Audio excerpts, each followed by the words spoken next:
bad about saying that, but it's true. We're going to talk about some actual stuff today. Nobody's here yet, so I'll just settle down for a moment. That's what I'll do. Settle down for a moment. Settle in.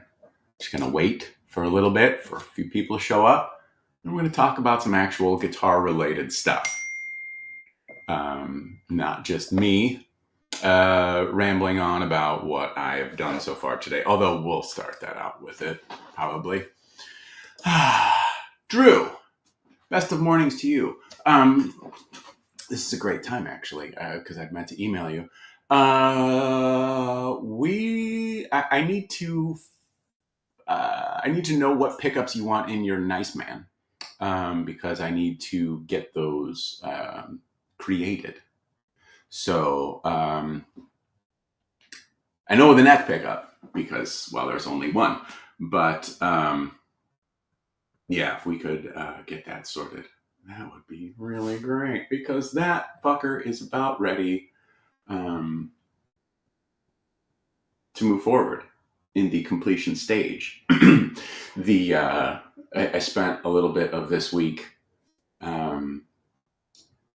Sometimes, from the part of the paint process, you've got to tape off your fretboard so you don't paint all over your fretboard, and pulling the tape once it's under clear coat can be a little bit of a precarious thing, because you're breaking through finish, and there are ways to do that and there are ways not to do that. So I like to try and do that sort of thing very carefully, very cautiously.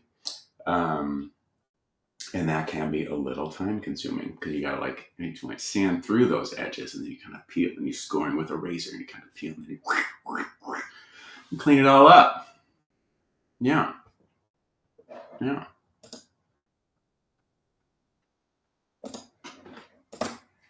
Can't be long today getting the interior of my car detailed, as opposed to derailed, which I certainly don't recommend. Hold on.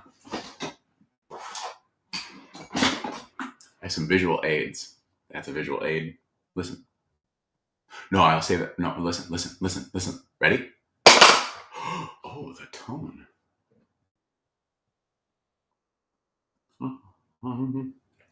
Yes. So I have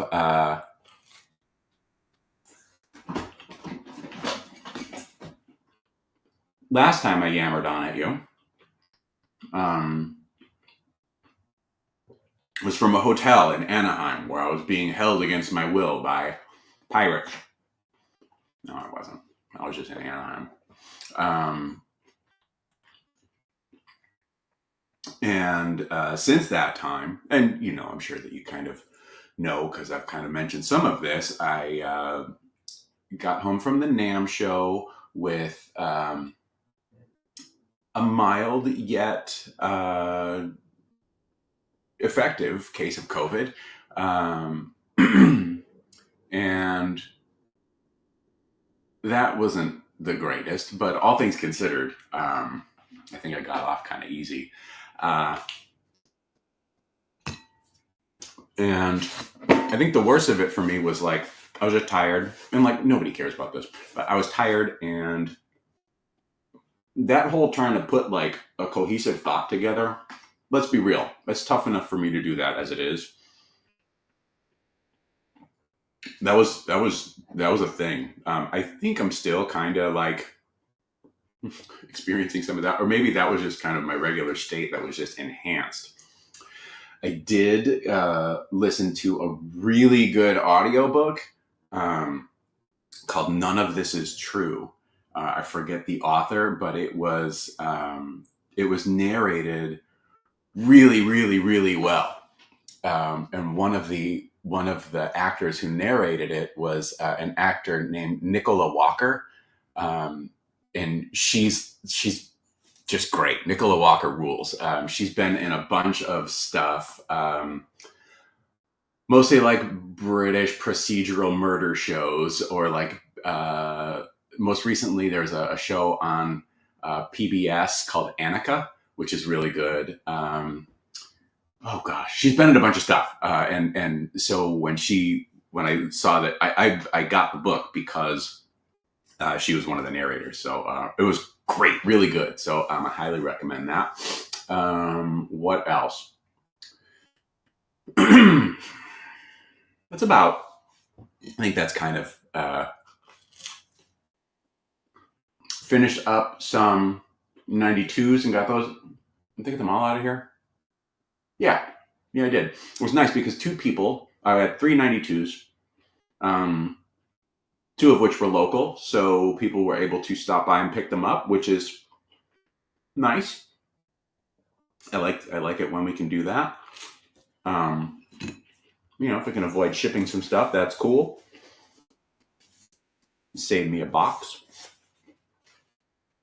Save us the tension of, will it arrive safe? I don't really worry about that too much because, there are ways to pack your guitar to make sure that, you're setting the stage as best as possible for it to have a safe journey. And yeah, that's right. You have to set the fucking tone, but don't use a tone knob. Good morning. Good morning from Sullyville. Morning. Glad you're feeling better. Me too. I'm looking bright and bushy-tailed. Glad I'm feeling better. Me too. Thank you. Stardust. Yes. Evan has quite an interesting Stardust. Evan, did I send you the picture of when I drilled from the output jack into the pickup cavity? If I didn't, I'll make sure to send that. You may have noticed in my stories that there was a lavender Stardust that I posted that didn't have a volume knob or a tone knob or a toggle switch or any kind of controls. Because Evan came rolling in with an idea, with a thought. He's like, hey, just wire the pickup straight to the jack. Like, oh, so you just don't want a volume knob? He's like, bitch, I don't want a control cavity. And I'm like, well, there's no need to call me names. He didn't. But that was the feeling, like we're not doing any of that. We're not doing it. So we didn't. And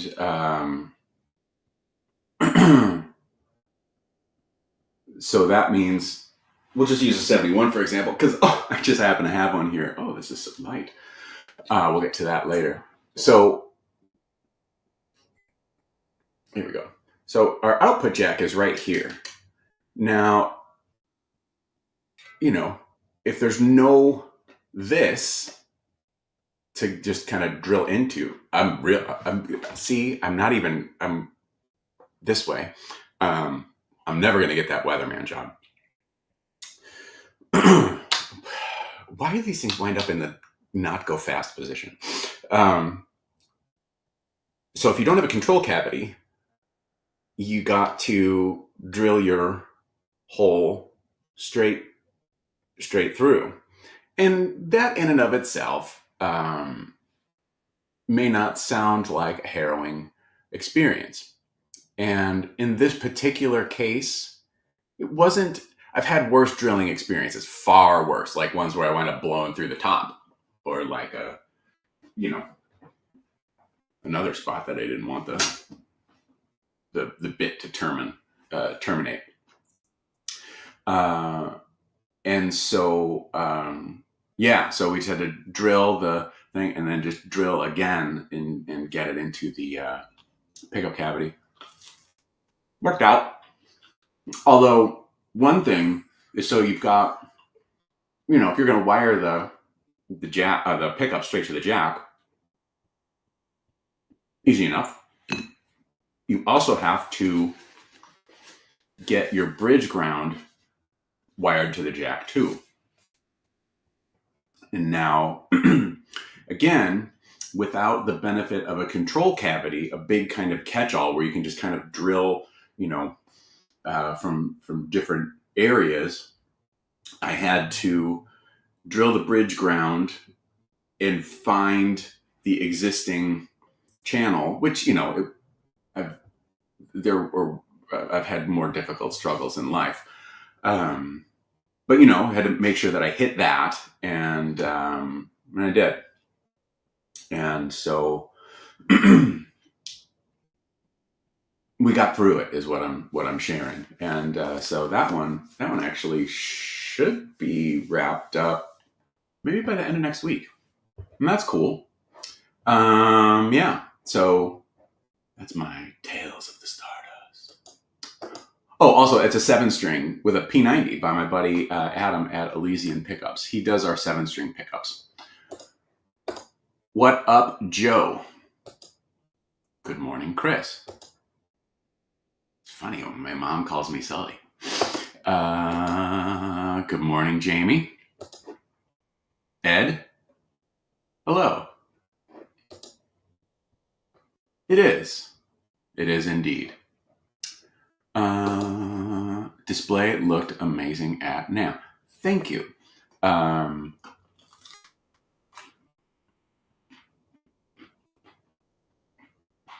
think, and I've said this before numerous times, I think I was successful at having a nice representation of what we offer.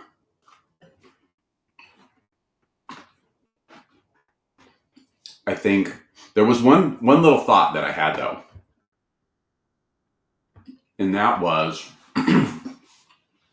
once I had everything set up, I'm looking and I'm like, for a guy who's got a t-shirt that says "Make it fucking sparkle," seemed to forget that. Although the Astro had a little bit of a sparkle underneath the Floyd, so like, okay, we'll allow it. But I think in NAMM's past, I have always, am I shouting? I feel like I'm shouting. In NAMM's past, I had often tried to make a guitar that, was going to be like a super eye catcher, like something just extra ridiculous. And I didn't do that. I kind of, it wasn't a conscious effort. I think I was more focused on having a solid representation of what we do for the people who don't know who we are or what we do. So I think that next year there will be a good, I'm going to have to kind of incorporate that into what I'm planning for next year. Yeah, it's very long drill bit.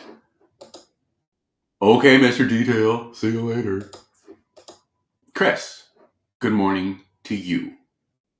Man, you are on YouTube and Facebook. Oh.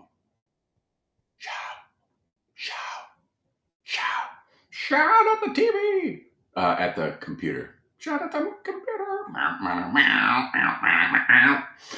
I'm going to say something controversial.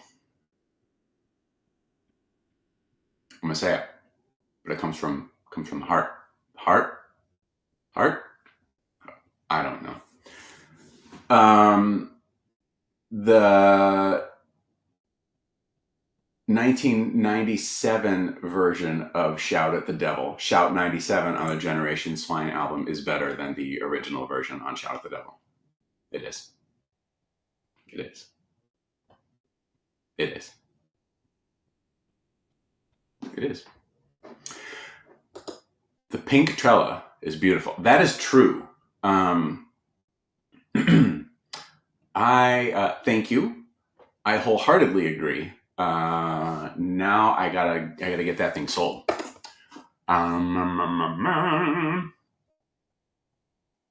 So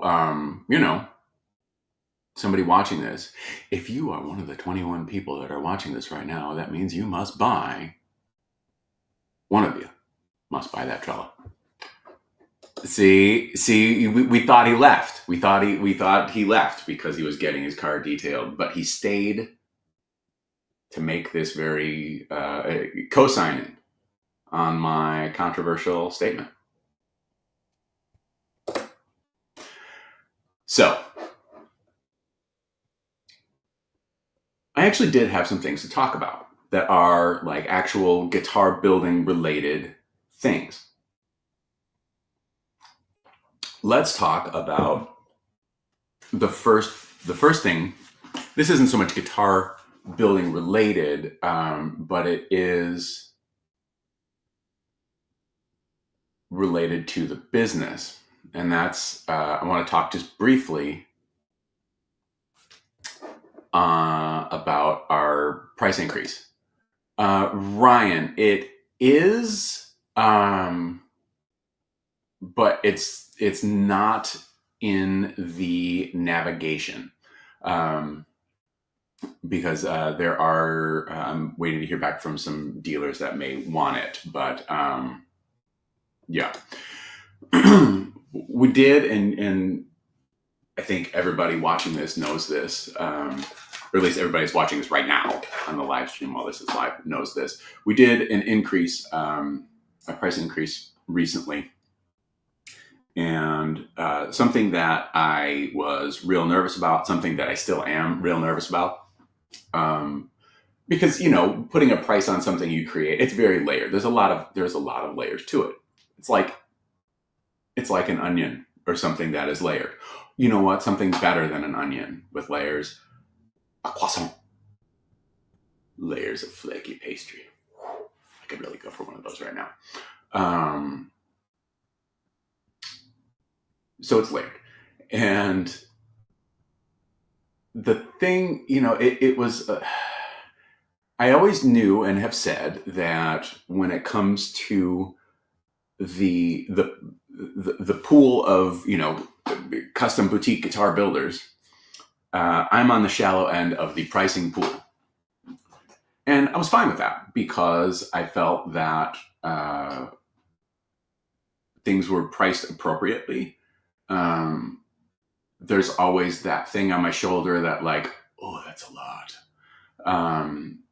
Because I'm also looking at through my own lens of if I were the person interested in, getting one, that would be difficult for me. And so, and this, I'm not going to spend a whole ton of time on this. So, because I think that we've kind of talked about this already. So there was a bit of that, and I want to, anybody that wants to have a guitar that we built, I want that for you. I don't take that lightly. And, but the reality of it is with the overhead that exists now, and the fact that we haven't really had an increase since like 2015, of any kind of substance, we needed to make some changes. And I was really kind of agonizing over it. And, went through it and like, okay, here's where we are. And I look around at other companies and brands that do, that I think are comparable, and we're still less money than them. So, that made me feel a little bit better. I can use, the, damn it, 622 as an example. We've got a red one that is available right now. It's available on the website. It's like $2,000. And that is still less than the old. It's like 622s before the increase. Even when they have all of the options. So like nitro aged flame roasted maple neck and flame roasted maple fretboard, they topped out at like 23. And that's made here by us with a case and a smile and a fun little Sully Guitars cleaning cloth, and well, provided we had them at the time. And just some swag and some fun and all that. But then you can look at, so we've got this red one, and like I said, it's $2,000. It's a fair amount of money. Then you look at, we'll just take Anderson and Sir, and they're comparable versions of those, and they're like $2,000 more. And people purchase those. And do I think that a 622 is not as good of a guitar, or not as well made, or not as playable? No, I don't. They are as good, and as, so anyway, I don't think I really have a point, but it was, if nothing else, I just have I as I am about our increase. I still look at other guitar manufacturers that are, out there, and we're still less. So I understand that this meeting could have been an email. So I'm going to stop there. We're going to talk about some actual guitar related building stuff. 622 neck heel is less clunky than some of the more expensive other brands. That is 100% true. Chris, good morning to you. This. It's got some, like the little squiggles that you see going horizontally. I think it's just because this isn't really sanded out. But this is something called Obsidian Ebony. And,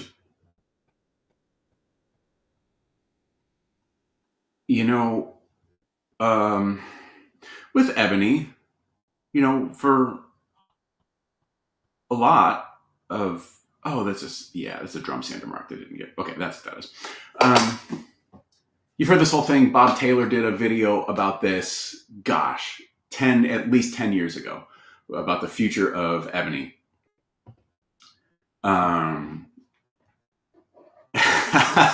Chris, this meeting could have been a fist fight. That's a good shirt, or a coffee mug. Anyway, Bob Taylor's talked about, the future of Ebony was basically saying, look, it's hard to get. Everybody wants the black stuff.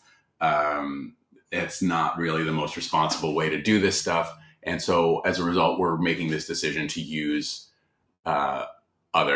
we're still going to use Ebony, might have some streaks. It's fine. And I think that was really good. I think that was very good to kind of set the tone. And I think, I think for the most part, people are cool with that sort of thing. There are, sometimes for certain builds, you need something really black to kind of carry something along, to carry kind of, like the thread of a design. And in those cases, it's, if you can find, the super, super, super dark Ebony, that's cool. But, there have been other things that have come about. There's Rich Light. I've used Rich Light on a couple of guitars, and it was fine. And like I look at Aristides, who they use Rich Light on all their fretboards, and those are really nice guitars, and so that's cool. I like that there are options, and I've been kind of experimenting with some of it. Actually, the Astro. The second Astro, the one that was at NAMM, it's over there. That fretboard is something called Royal Blackwood. When no one else would, Royal Blackwood. Want to see it? Sure you do. I mean, we're making the point. We're talking about this, so we might as well. Let's get the thing out. And so, this fretboard, looks like Ebony. If you look closely enough at the pores, you'll see it's a little bit more porous than ebony. I would think it is a little bit more, it's a little more open grained than ebony, but it's kind of like between rosewood and ebony. This is Royal Blackwood was a product that you could get through LMI. LMI has since closed their doors, which is kind of a bummer, because they had served the guitar building community for decades. And I believe that there are other companies that have kind of picked up from them, and really what Royal Blackwood is, if we're going to boil it down to something, so like while Rich Light is a wood product, you don't it's there's a different technology involved in kind of making that thing, whereas Royal Blackwood is it's essentially at its core it's roasted purple heart. And I've got some blanks of this. I've been using it on some guitars. I'm happy with how it works. I'm happy with how it machines. It's a little bit easier on the fret slotting bits than ebony is, so that's cool. And so I'm happy with it. And until I saw that LMI was closing, I thought, oh, we'll just kind of make that switch. And so doing that has kind of led me to think of other alternatives. Going back to this Obsidian Ebony, we're going to give this a try too. This is roasted maple. Yeah. I'll zoom in on the pores, but or I'll hold it up to the monitor, and you can kind of get an idea. It's a little it's not like black, as you can see here, but with some oil on it, it'll darken, because this side is, it's darker. This has been polished out, but this has drum sander marks in it. So the little, see how it kind of looks like brushed aluminum on the top up until you get to about here. This is marks from a drum sander. So some of that is sandpaper grit. So this looks, what you're seeing here isn't necessarily all pores. It is a fair amount of sandpaper scratches too. But if you kind of look at the bottom, that looks like ebony. And so, this is the process. I saw some real interesting videos from the company that provides this, which is Thermal Wood Canada. They are a supplier of roasted maple and other woods to major manufacturers. My understanding is all the roasted maple that Ernie Ball gets comes from them, and some other manufacturers. I remember that when we were speaking at the booth, there was a long list, but I was super caffeinated and I'm trying to listen, and Ernie Ball, I'm okay.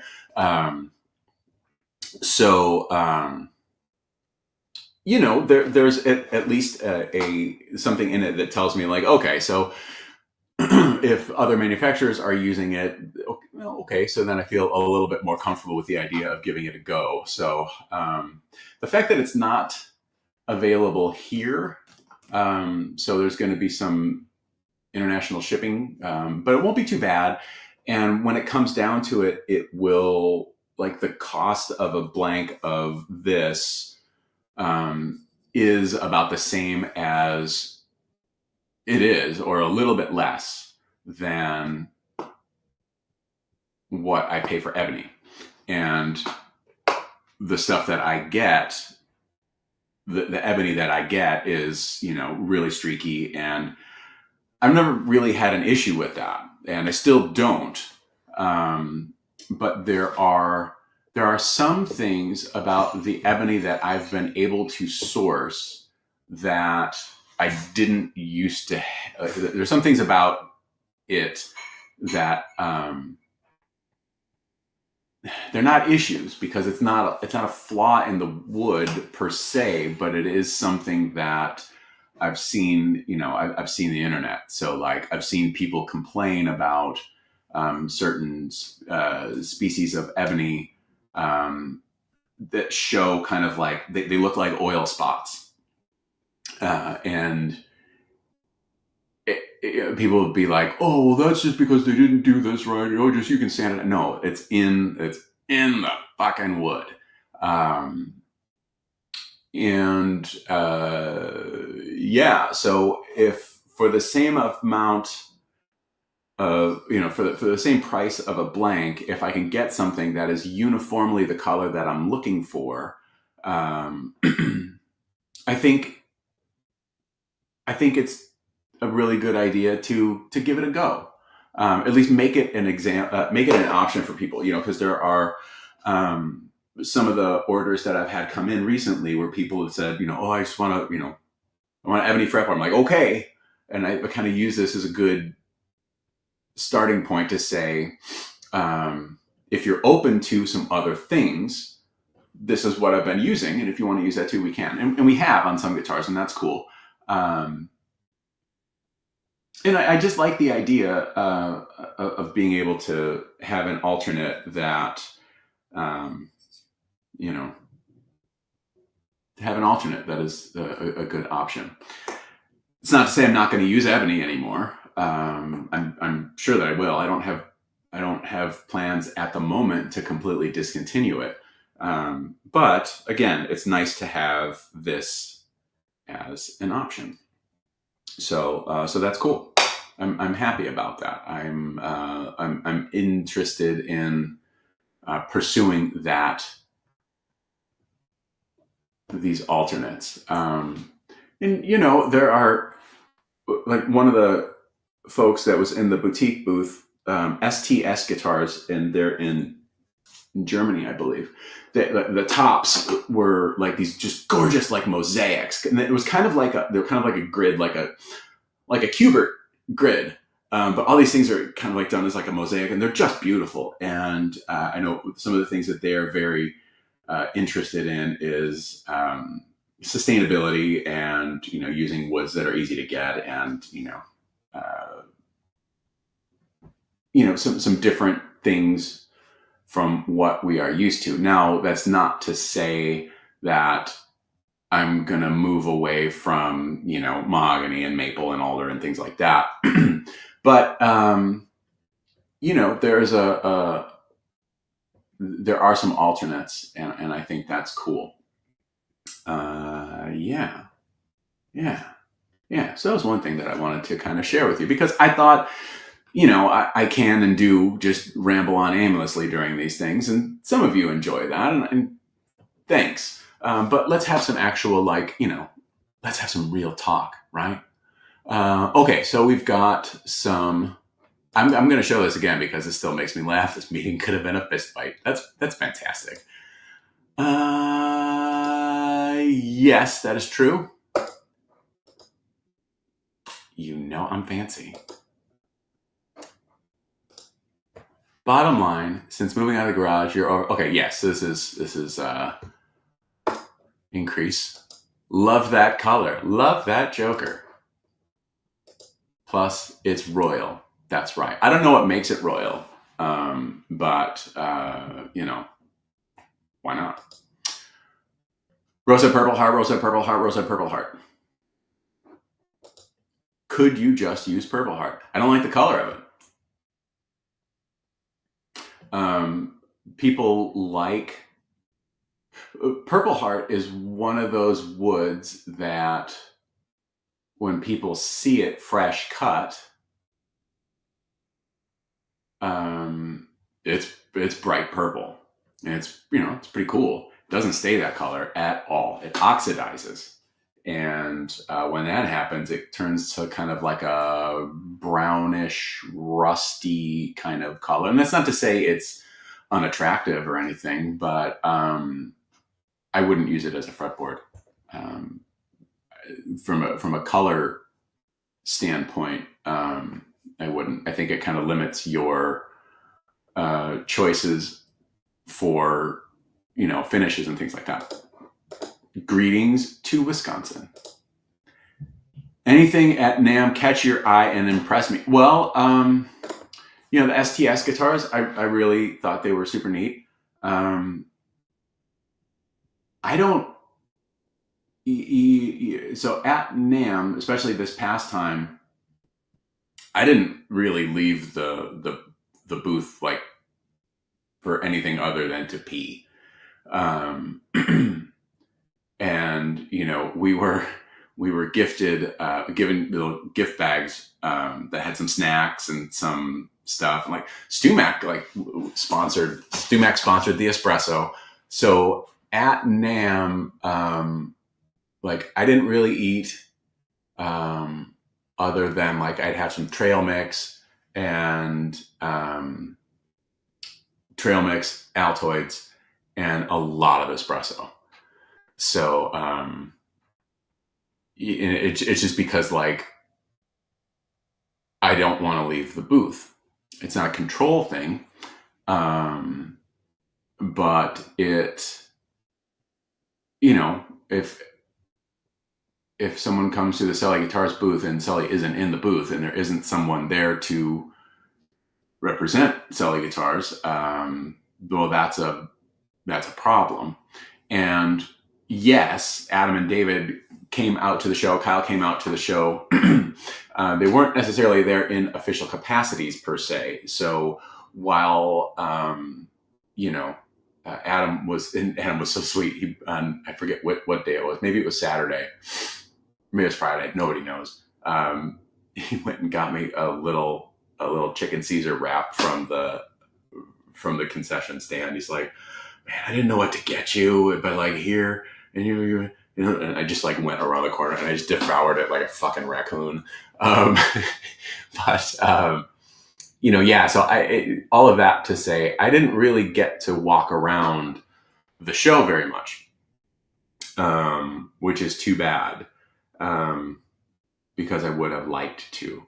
Now, and especially even inside the boutique guitar showcase itself, I don't. There were a fair amount of other builders and in there, and I didn't really get a chance to. I didn't take enough time to introduce myself and meet other people, and that other than getting sick at the show, which from what I've been able to take away by everybody that I've spoken with that went to the show, everybody got COVID, or at least everybody that the large majority of the people that I've spoken to. And that was a first for me because the first for me in a long while, because I had, I'd been fortunate enough to avoid, convention crud or NAMthrax or whatever you want to call it, for many years. But this go around, it was too much for your pal Sully. And but yeah, 'cause there were a few manufacturers Isaac Jang builds beautiful acoustics, and he was taking some photos and stuff, and it seemed like a super positive, sweet dude, and I felt really, really bad for not getting to for not having the time or making enough time to go around and meet people. Got to know Dean Gordon a little bit because he was right on the other side of the table, and Dean makes really, really cool stuff. I one of the things, that I liked about being in there, was just, you see so many different things and so many different ways of just kind of expressing what you're trying to do other than one of those. And not there's anything wrong with one of those, but there are other things. And I mean, again, there are other things than from this blank wall. I'm never going to get this job. When we think about it, like this is not all that out there. But anyway, it was really great to see so many other things. And it's kind of like when the Boutique Guitar Showcase goes on tour. And this is not like it's not a commercial for the Boutique Guitar Showcase. Otherwise, I mean, although I'd be happy to do one. It's so nice to see what other people are doing when they aren't concerned, or maybe not seemingly concerned, with making their stuff look like something that we've already seen. I know I think I try to do that to an extent. I've said for a lot over the years that, I try and kind of straddle the line between something that something, maybe a little comfortable and something a little unfamiliar. I hope that in time that I continue or have the ability in some capacity to continue a little further down the unfamiliar path, without fear of, will this sell? Because that is very much a real thing. So seeing that stuff in, the Boutique Guitar Showcase, it was really inspiring. It was really inspiring. I'll even just going back to Dean, because like Dean was pretty much the person that I spent the most time with at the show. As far as other builders go, he's got, makes, headless guitars. If you're not familiar, and I'm sure that you all are, it's Dean Gordon guitars. And let's just say, so he's got, the body, but like, whereas this part, happens on the Astro, on like one of Dean's guitars, this curve would kind of keep going and it would terminate here. And then he's got this piece of aluminum that kind of makes this, and it kind of rests as a thing. And it's just, I'm like, well, I think to myself, like, what, man, where'd you get that idea? I mean, like, it was just inside him. And I think it's really fucking cool, because then it was like, I might have an idea. Like somebody might say, well, have you ever thought about working with aluminum? No, because like, what the fuck do I know about aluminum? Nothing. And, maybe he had some experience, or maybe he's like, you know what, fuck it, I'm gonna give it a shot. I think that's really, really fucking cool. So yeah, I forgot what the point was. That was anything at NAMM catch your eye and impress you. So yes, there were a lot of things that I saw, mostly within, the Boutique Guitar Showcase. So yeah, the Alusonic booth, I think they primarily had basses. They were, so like when you walk in, it was like me, and then they were like just kind of behind, in like, like the next row over. I think they were on the other side of Omer's booth. And they do a lot with aluminum, and they're from Italy. Alusonic, Alusonic. Go ahead and search, there's plenty of NAMM coverage. Search them out, because one of the basses that they had, it looked like it was a flame maple top, like a bass with a flame maple top, like double cutaway flame maple top. And it was kind of like what was the color of the burst? Maybe it was like a red, blue, like it was a color palette that that is not uncommon these days.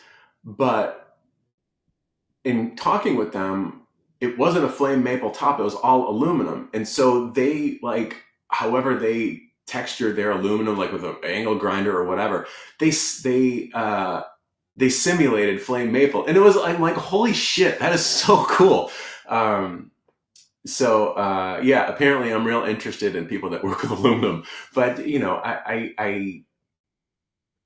I thought it was really neat. Omer did his thing with the AI, and that whole project was really cool. And I remember asking him, because I was, uncertain about whether or not I was going to be at NAM. And so I reached out to Omer, because Omer's done the boutique guitar showcase. That's how he does it. And so I'm like, well, what do you think? And so he's shared that he's happy, and he's like, yeah, I'm like, how many guitars do you bring? Because I need to kind of plan for that. And he's like, it's I'm bringing like maybe 3, and then an art project.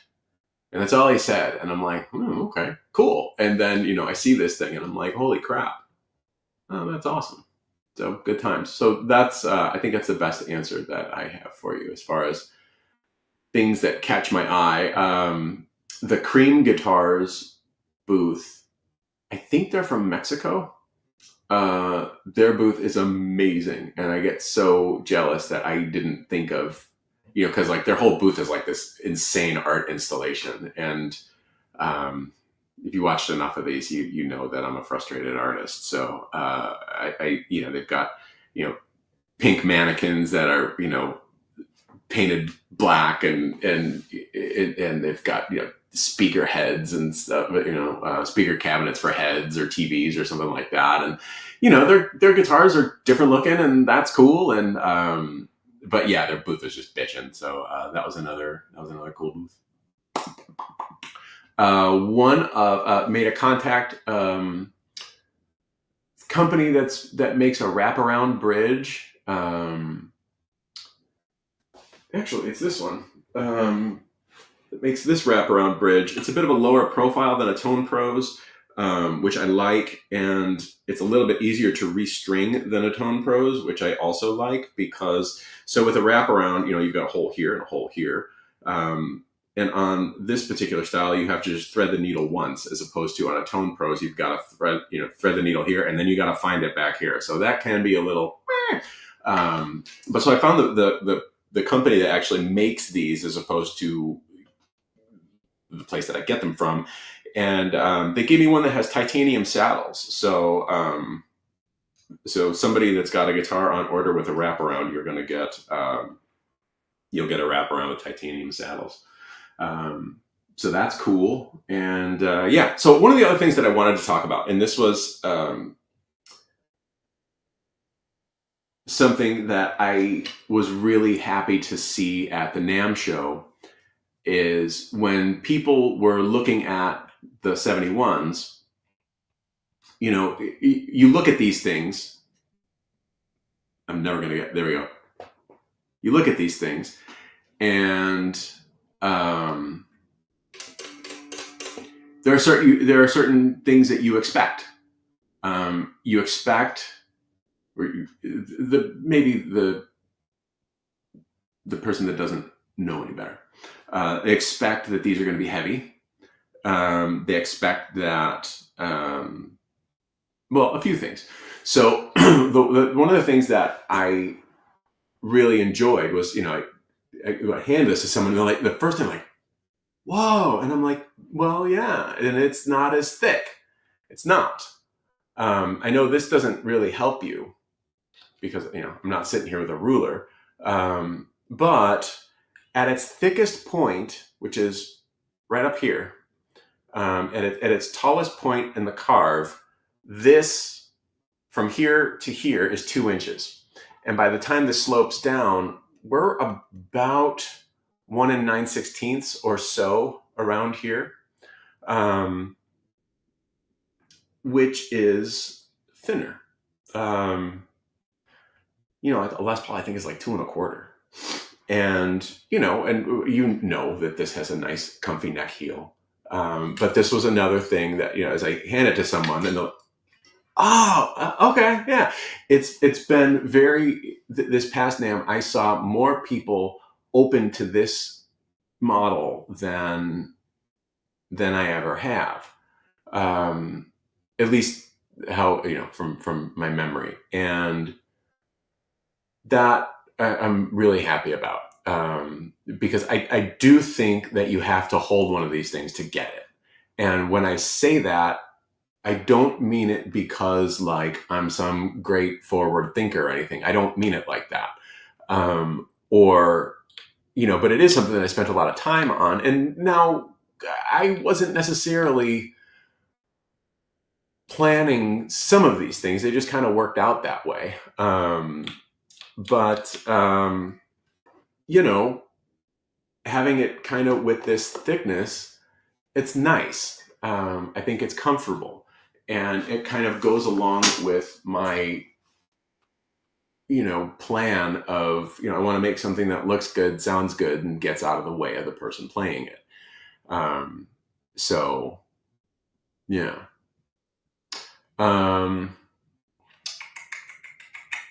So that was rewarding, because and then the other thing, and I know that you know this, but this is a 25.5 scale guitar, and this kind of addresses all of the things that prevented me from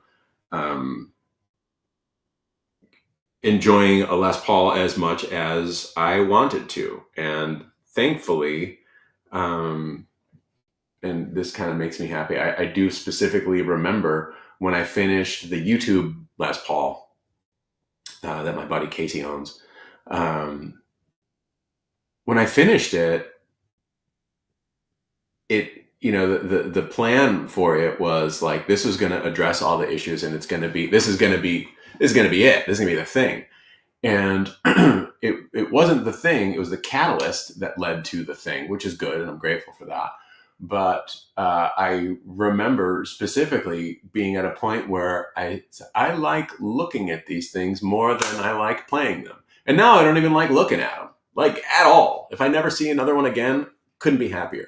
They look weird to me now because I'm just kind of used to this. And I don't know, whatever. I'm not trying to pat myself on the back or anything. It's the same thing as like, if I look at, like a Raven, a pre-2016 Raven, they look strange to me. It's just because I'm more familiar with the current version of things, and looking at like a previous version, it's not any lesser of a guitar, of course, in my mind, but it feels like the what it evolved to is certainly more satisfying. Yeah. What else? I think that's all I had. So I'm going to do my best to try and make these things a little bit more focused to a certain extent, because I mean, like, let's be real. I'm just, bleh. I'm a crazy person. But I'll try and as things happen, like doing some new wood alternatives, or maybe some new hardware alternatives, things like that. I will share those with you. I can share a nice development from NAMM is, for those of you who enjoy Floyd's.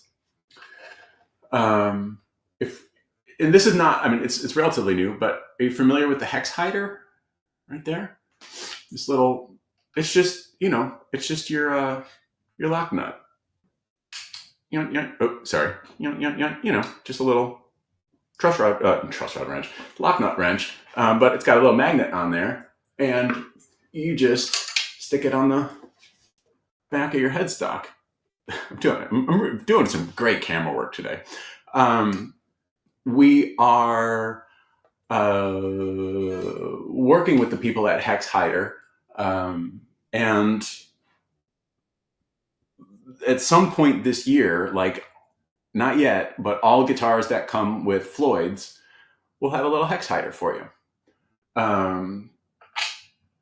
And we're also gonna do some things. One of the things that I was also excited about at the NAMM show is the recent developments with Floyd Rose. They are going to have,